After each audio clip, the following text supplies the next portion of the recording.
Hello বন্ধুরা, তোমাদের প্রথমেই জেনে নেওয়া দরকার এই লাইনটা রাজশেখর বসুর বাংলা ভাষায় বিজ্ঞান প্রবন্ধ থেকে নেওয়া হয়েছে।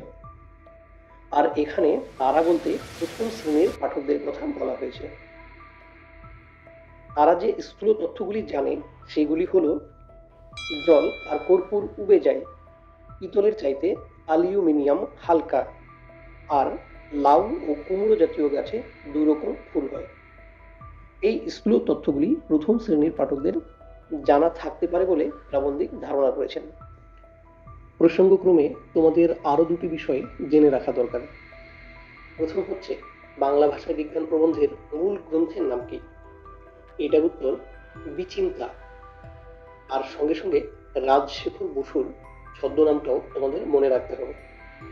ছদ্মনামটি হলো পরশুরাম। আজকের ভিডিও এই পর্যন্ত।